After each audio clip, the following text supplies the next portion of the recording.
Selamat sore menjelang malam saudara-saudara yang dikasihi Tuhan. Kita bersyukur pada saat ini boleh berjumpa lagi dalam persekutuan dengan Tuhan lewat kebaktian persekutuan perempuan digabung dengan kebaktian rumah tangga GTM Jemaat Moria. Dan yang menjadi keluarga penghimpun saat ini adalah keluarga Budiardi Sadrak dan keluarga Albertinus Pakenden di daerah pelayanan cabang kebaktian Dayak. Bersama kita akan satu dalam ibadah kepada Tuhan. Karena itu mari kita mempersiapkan hati dan pikiran kita menyembah dan memuliakan Tuhan saat ini. Mari kita membuka Kidung Jemaat nomor 13. Allah Bapa Tuhan, dimuliakanlah namamu, dan saya undang kita berdiri.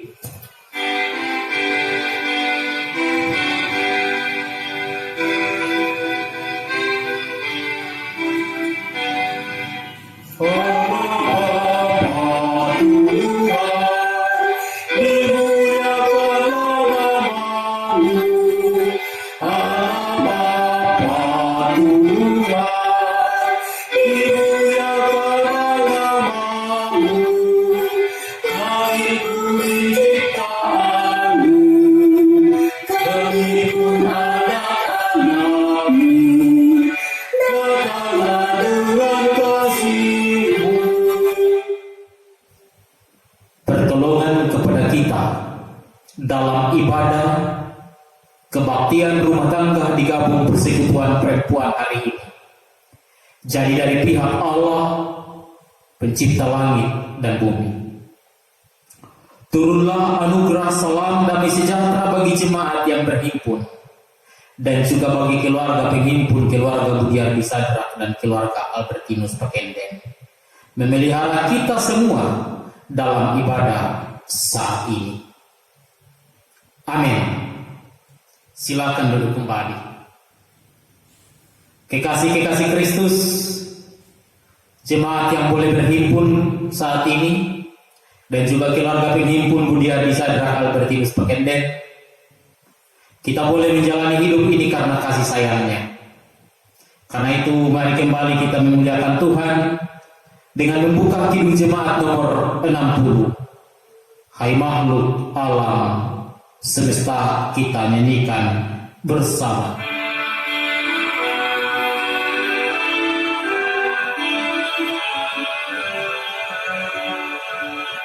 Hai makhluk alam semesta, Tuhan alam pujilah. Haleluya, haleluya. Surya perkasa dan terang, cemerlang, puji Allah senang. Haleluya, haleluya, haleluya. Firman Tuhan akan kedengaran di tengah-tengah persekutuan kita saat ini. Karena itu mari kita berdoa terlebih dahulu. Mari berdoa. Terima kasih Tuhan untuk persekutuan hari ini. Dan hari ini kami akan bersama-sama hidup dalam kebenaran firman-Mu untuk merenungkannya bersama-sama. Ketika kami akan membuka, membaca, dan merenungkan firman-Mu, layakkan kami semua Bapa. Sehingga firman-Mu boleh tertanam baik dalam kehidupan meskipun kami beribadah dari rumah masing-masing. Firman-Mu akan menjadi terang dan pelita dalam perjalanan hidup ini.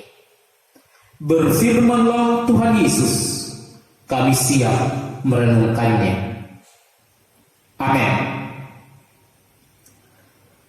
Jemaat yang dikasihi Tuhan, bagian Alkitab yang akan kita baca dan renungkan hari ini, saya siapkan dari kitab Kejadian pasal 16 ayat 1 sampai ayat 6 menjadi bacaan dan renungan kita hari ini. Bunyi kitab Kejadian pasal 16 ayat 1 sampai 6 berbunyi sebagai berikut. Adapun Sarai, istri Abram itu tidak beranak, Ia mempunyai seorang hamba perempuan orang Mesir, Hagar namanya. Berkatalah Sarai kepada Abram, "Engkau tahu Tuhan tidak memberi aku melahirkan anak. Karena itu baiklah hampiri hambamu itu. Mungkin oleh dialah aku dapat memperoleh seorang anak." Dan Abram mendengarkan perkataan Sarai. Jadi Sarai istri Abram itu mengambil Hagar hambanya orang Mesir itu, yakni ketika Abram telah 10 tahun tinggal di tanah Kanaan. Lalu ia memberikannya kepada Abram suaminya untuk menjadi istrinya. Abram menghampiri Hagar, lalu mengandunglah perempuan itu. Ketika Hagar tahu bahwa ia mengandung, maka ia memandang rendah akan nyonyanya itu. Lalu berkatalah Sarai kepada Abram, "Penghinaan yang kuderita ini adalah tanggung jawabmu. Akulah yang memberikan hambaku ke pangkuanmu. Tetapi baru saja ia tahu bahwa ia mengandung, ia memandang rendah akan aku. Tuhan kiranya yang menjadi hakim antara aku dan engkau." Kata Abram kepada Sarai, "Hambamu itu di bawah kekuasaanmu. Perbuatlah kepadanya apa yang kau pandang baik." Lalu Sarai menindas Hagar sehingga ia lari meninggalkannya. Amin. Saudara-saudara yang dikasihi Tuhan,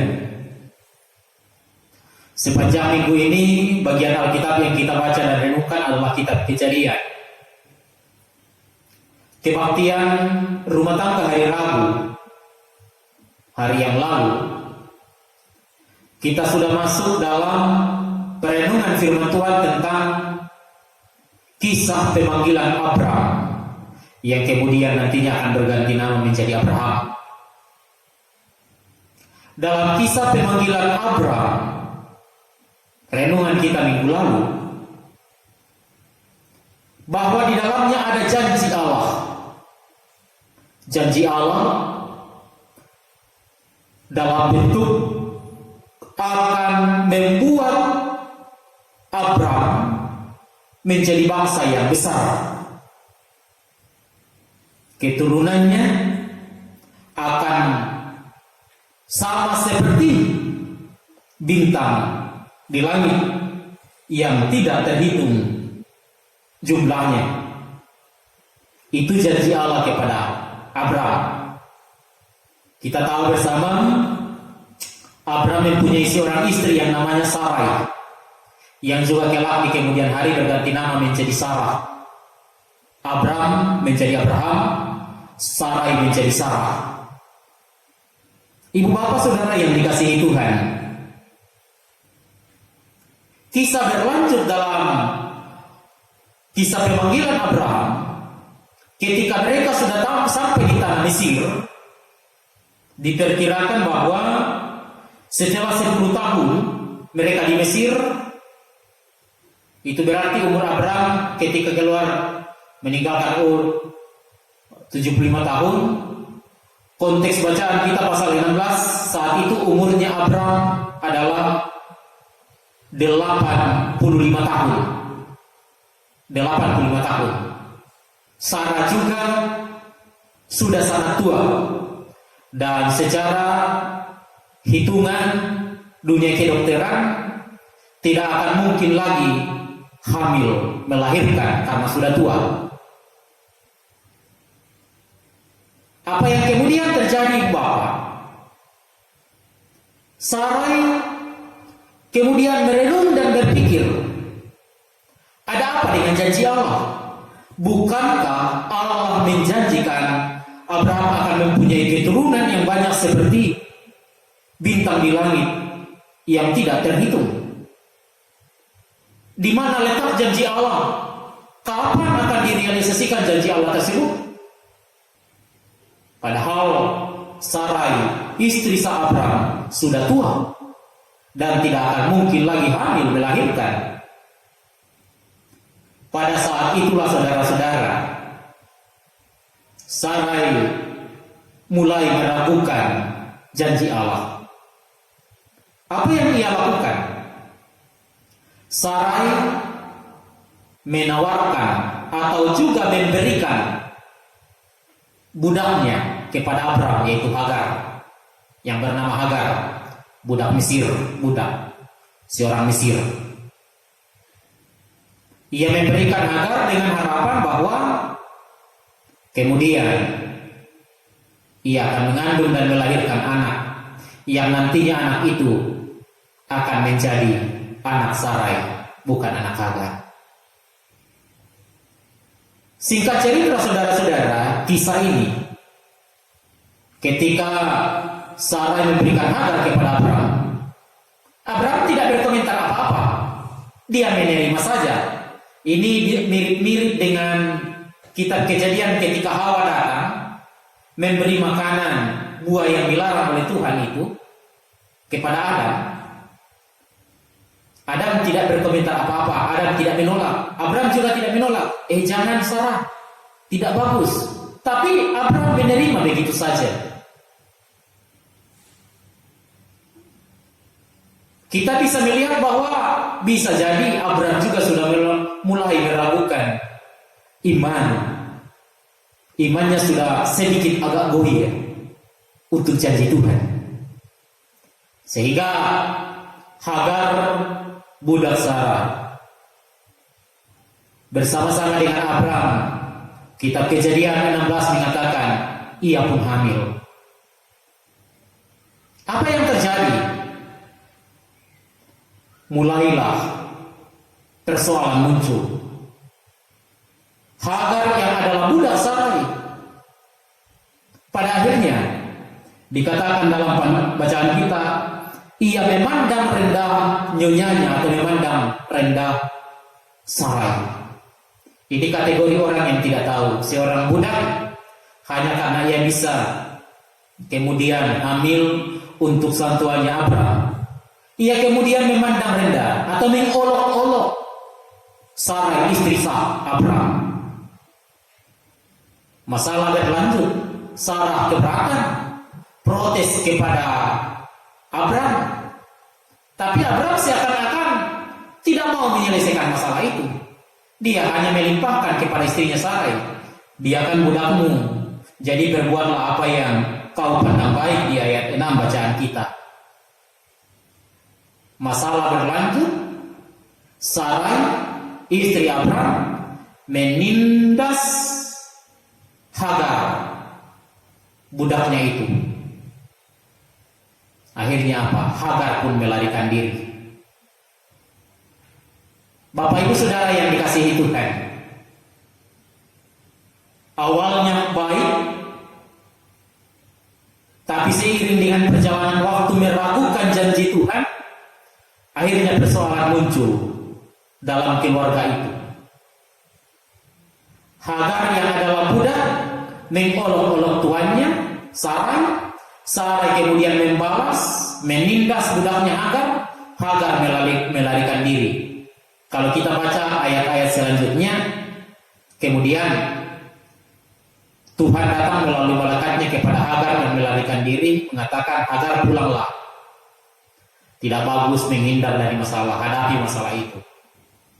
Kisah ini kemudian berlanjut, kemudian saudara-saudara, Hagar mengandung dan melahirkan seorang anak yang namanya Ismail. Ini menarik untuk kita renungkan, jemaat yang dikasihi Tuhan. Persoalan muncul ketika meragukan janji Allah, berimbas dalam kehidupan rumah tangga. Bukan hanya Sarai tetapi juga Abraham sebagai seorang imam, sebagai seorang kepala keluarga, yang boleh kita katakan dalam konteks bacaan ini menghindar dari masalah juga, tidak mau menyelesaikan masalah, bahkan dia diam terpaku sama seperti Adam, walaupun itu sesuatu yang tidak baik. Memang saat itu kebiasaannya adalah seorang budak bisa saja ketika sang istri seorang tuan mengiyakan, ia bisa tidur dengan tuannya. Tetapi ketika ia tidur dan ia hamil dan ia bisa melahirkan, sang budak itu tidak punya kuasa untuk anak yang dia lahirkan. Yang punya hak dan kuasa adalah sang nyonya atau sang tuan. Itu sebenarnya harapan Sarah. Tetapi ada olok-olok. Bapak Ibu Saudara yang dikasihi Tuhan, apa yang menyebabkan suasana persoalan dalam rumah tangga Abraham mulai agak goyah? Kuncinya satu: meragukan janji Allah dan tidak sabar melihat janji Allah terlaksana dalam rumah tangga Abraham dan Sarai. Ketidaksabaran. Ketidaksabaran untuk melihat janji Allah beranak cucu bertambah banyak seperti bintang di langit.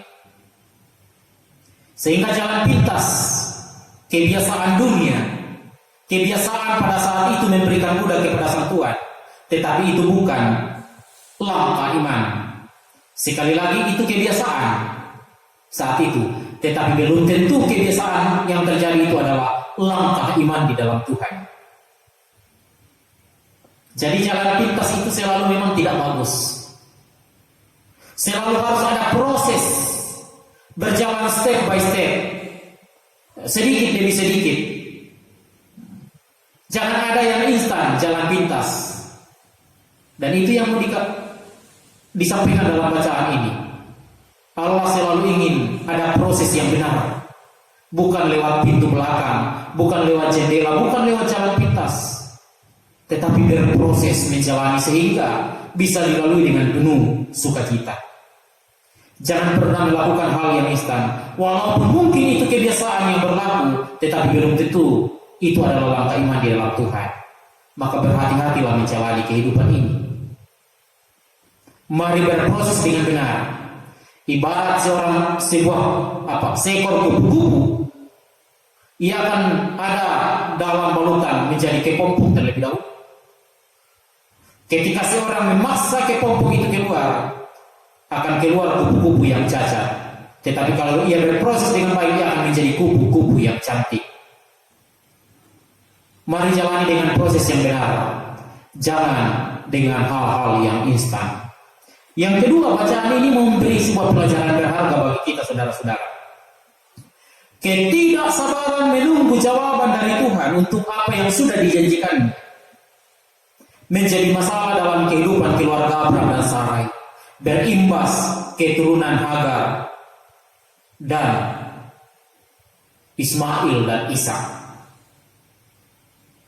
Karena itu, ini pun menjadi perenungan kita. Banyak hal dalam kehidupan kita ketika kita tidak sabar seringkali merugikan. Makanya orang juga biasa katakan begini, jikalau kita sedang marah, jangan pernah mengambil sebuah keputusan. Karena dalam keadaan marah mengambil sebuah keputusan, maka bisa fatal akibatnya. Sabar adalah salah satu kunci keberhasilan. Sabar adalah salah satu kunci kesuksesan. Karena itu bagaimana kita sabar menjalani kehidupan ini? Ibu bapak mendengar berita sekarang, orang sudah mulai tidak sabar, keluar masuk rumah, pergi ke kerumunan, akhirnya apa? Mereka yang menderita COVID-19 semakin banyak. Banyak orang sekarang juga bertanya kepada saya, Pak Pendeta, kapan gereja dibuka? Sudah sangat rindu. Oh, sabar dulu.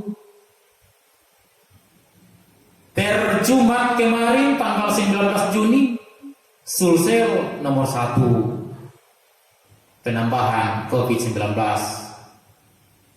Karena itu mari kita tetap sabar. Kalau kita masih tetap beribadah dari rumah, sabar. Intinya kesabaran. Kesabaran adalah salah satu kunci keberhasilan. Kesabaran adalah salah satu kunci kesuksesan. Persoalan dalam keluarga Abraham dan Sarah istrinya karena persoalan tidak sabar menanti jawaban dari Tuhan. Dan yang terakhir, yang ketiga, Alkitab memberi kesaksian lewat bacaan kita. Akhirnya Kalau kita baca pasal-pasal selanjutnya, Sarah yang sudah sangat tua tersebut akhirnya hamil dan melahirkan seorang anak yang kemudian diberi nama Ishak. Artinya apa, saudara-saudara? Menjadi sesuatu kesaksian iman bagi saya dan saudara-saudara bahwa kuasa Tuhan jauh lebih besar daripada ilmu fisika, ilmu biologi, ilmu kedokteran atau ilmu-ilmu yang lain. Secara logika manusia tidak akan mungkin lagi Sarah hamil, mengandung, melahirkan seorang anak karena sudah sangat tua. Tetapi pada akhirnya Sarah hamil melahirkan seorang anak, Abraham, Ishak. Karena itu kesaksian iman ini mau mengatakan, ingat, janji Allah selalu ya dan pasti, walaupun terkadang manusia seringkali tidak sabar. Tetapi janji Allah akan selalu tepat pada waktunya sesuai dengan waktunya Tuhan, bukan waktunya manusia. Tuhan tidak pernah ingkar janji. Buktinya, Sarah di kemudian hari boleh melahirkan seorang anak yang bernama Ishak. Keturunan semakin banyak. Janji Allah, keturunan Abraham seperti bintang di langit terwujud. Ibu bapak, jangan pernah meragukan janji Allah. Janji Allah apa? Akan selalu memberikan kita kemampuan, kekuatan, sukacita. Termasuk ketika kita menjalani setiap persoalan hidup, ingat, janji Allah akan selalu memberi ketenangan ketika kita sungguh berserah hanya kepadanya. Karena itu mari membawa seluruh persoalan hidup kepada Tuhan. Tuhan akan memberi kelegaan. Tuhan akan memberi sukacita dalam setiap perjalanan hidup kita sekarang dan selamanya. Tuhan memberkati. Amin. Kekasih-kekasih Kristus, syukur firman-Nya boleh kedengaran. Karena itu kita merespon firman ini sambil bersama mengucap syukur atas segala kebaikan Tuhan. Kita membuka Kidung Jemaat 289. Tuhan pencipta semesta.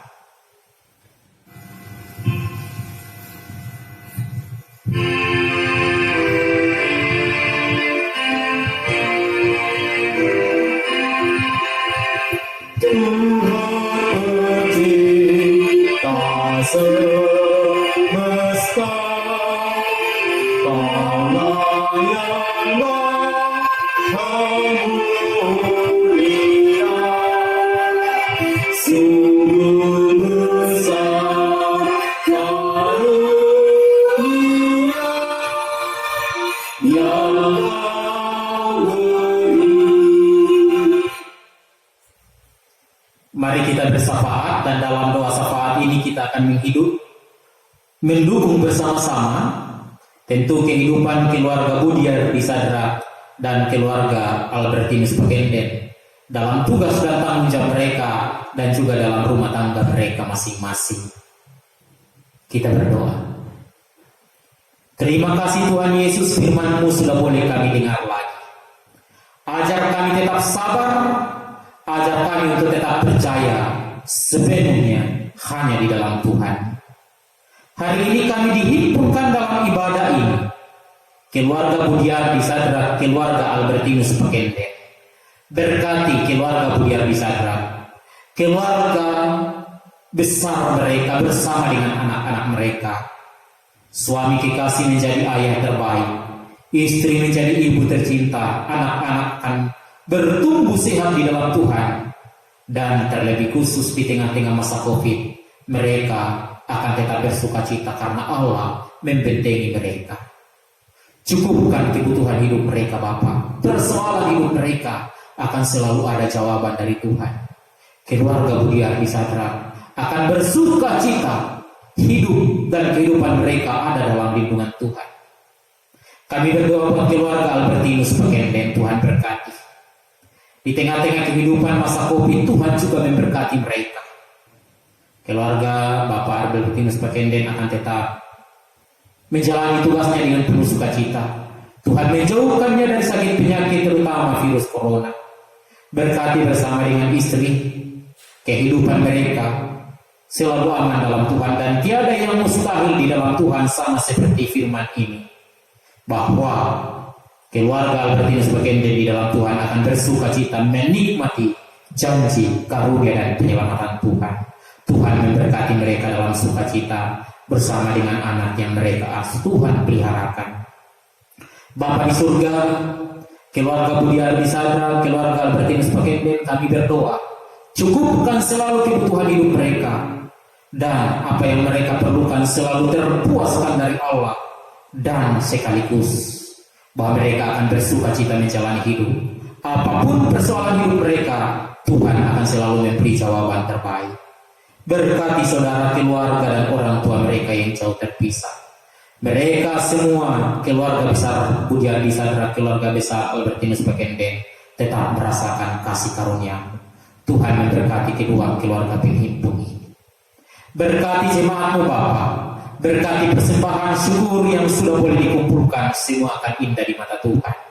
Berkati bangsa dan negara kami, sehingga boleh keluar dari pandemi COVID-19 untuk dunia saat ini.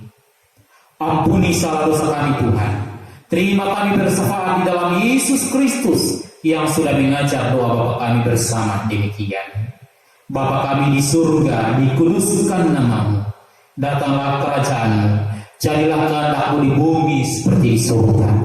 Berikanlah kami hari ini makanan kami yang secukupnya, dan ampuni kami akan kesalahan kami, seperti kami juga mengampuni orang yang bersalah. Dan janganlah membawa kami ke dalam pencobaan, tetapi lepaskan kami dari yang jahat, karena Engkau yang punya kerajaan dan kuasa dan kemuliaan sampai selama-lamanya. Amin. Jemaat, kita akan bersama-sama menerima berkat Tuhan. Karena itu saya undang kita berdiri dan membuka Kidung Jemaat 340. Kita akan nyanyikan untuk menerima berkat Tuhan. Hai bangkit bagi Yesus.